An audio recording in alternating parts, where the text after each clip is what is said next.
Indian government pass taukraba Waqf ML Act Lising ani kungamanga asibo chat ama yaroi Act asi handukadabani haiduna Meeoi Lising Kayana saruk yaduna Hatta golapati akoibada leiba tongan ba Muslim gi CHO singna sinduna miyam gi oiba achoba mass rally ama Chatkhre miyam gi rally aduda nupi angang yauna Meeoi Lising Kayana Waqf ML Act Lising ani kungamanga asi chanahanba yaroi Act asi constitution gi mayokta leibani BJP government ki michang mikhai naiba policy ni safe masjid safe madrasa safe Kabarstan down Narendra Modi down Amit Shah haiba Yaningdaba kholau kaya lauki masi miyangi khongchat adu Hatta golapati auto parking degi horaga chekon faroga Hatta gi teralen ground tamna laktuna ek asigi mayokta tungan ba warip kaya su lauki hiram asigi matangda Maitei Pangal Council Manipur gi President Haji Arafat Ali na Phongdoktuna BJP gi NDA lengak asina Lok Sabha amadi Rajya Sabha da Waqf Amendment Bill Lising ani kungamanga pass tawduna ek oina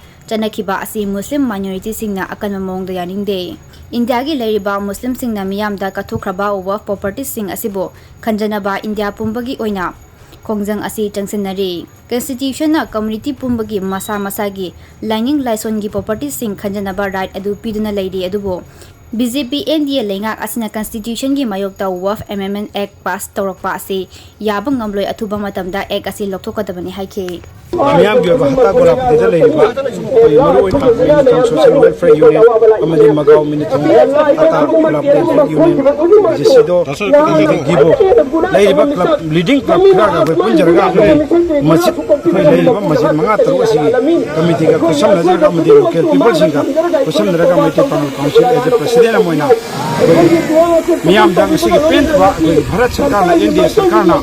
amadi BJP ne lok conspiracy to ba ahing ya Rajya Sabha amadi Lok Sabha da Waqf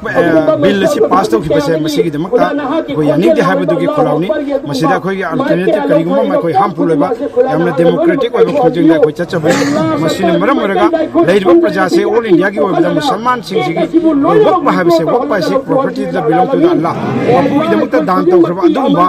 property se koi kanjan bi damakta koi freedom right to protect koi religious koi gi sum masida violation to Article 25 sida piriba koi 26 sing the piriba sing all India gi anuba lalong sina koi masi yaningde masida masa gi dharma gi lining laison institution leiba mayam sing loina kanjanaba protection taw haibani constitution piriba sing jumba 1948 draft taw khaba article 20 dugi mayuk ta laga koi 1950 da adumba amen oina taw khaba koi article sing je loina thugaira on taina bada masi chalap se koi praja myam ne yaningde on behalf of the whole Meeoi Pangal community all leiba lekai sigi praja myam koi sentiment se tasena mase koi repeal ta honingi koi athuba matam da India ngana masi ek ase Manipur de chana biya roi haibo phom se amato ba koi khalon aduni haibo phom se president